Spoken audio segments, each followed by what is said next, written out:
ఎప్పుడు లక్ష్మీదేవి మన ఇంట్లో ఉండాలంటే ఆచార సంప్రదాయాలు కొన్ని పాటించాలి. మొహమాటం లేకుండా చెప్పుకుందాం.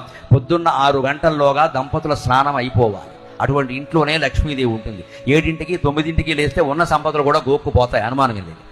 పొద్దున్న 6 గంటల్లోగా దంపతుల స్నానం అయిపోయి ఆ పాత బట్టలు తీసేసి ఉతికిన బట్టలు ధరించాలి ఖచ్చితంగా. అప్పుడు లక్ష్మీదేవి దగ్గర మన ఇంట్లో ఇలవేలు ఎవరైతే రామచంద్రుడు, శివుడు ఎవరైనా పర్వాలా, అక్కడ ఒక దీపం పెట్టి ఒక పువ్వు పెట్టి దండం పెట్ట. ఒక్క పువ్వే, దొడ్లో పూలన్నీ కోసేయకండి అనవసరంగా పట్టుకొచ్చి. ఒక్క పువ్వు పెట్టి దండం పెట్ట. ఒక్క నమస్కారం పెట్టినా చాలు. పువ్వులు పెట్టడం కాదు ముఖ్యం, ఇక్కడ మనస్సు ముఖ్యం. పెట్టాలి. తర్వాత వీలైతే ఓ స్తోత్రం ఏదైనా పారాయణ చేసుకోవాలి. కాసేపు జపమో ధ్యానమో చేయాలి 1 అరగంట. తర్వాత నీ పనులన్నీ చేసుకో, ఎవడు వద్దంట. మళ్ళీ సాయంత్రం స్నానం చేయాలి. కనీసం ముఖమైనా కడుక్కోవాలి, నీళ్ల కొరత ఉంటే. మళ్ళీ దేవుడి దగ్గర కూర్చోవాలి. 1 అరగంట పాటు స్తోత్రమో పారాయణో ధ్యానమో జపమో ఏదైనా చేయాలి. ఇది నిత్యకృత్యంగా ఏ ఇంట్లో స్త్రీలు పురుషులు చేస్తూ ఉంటారో ఆ ఇంట్లో లక్ష్మీదేవి నివాసం. ఎప్పుడు లక్ష్మీదేవి మన ఇంట్లో ఉండాలంటే ఆచార సంప్రదాయాలు కొన్ని పాటించాలి. మొహమాటం లేకుండా చెప్పుకుందాం.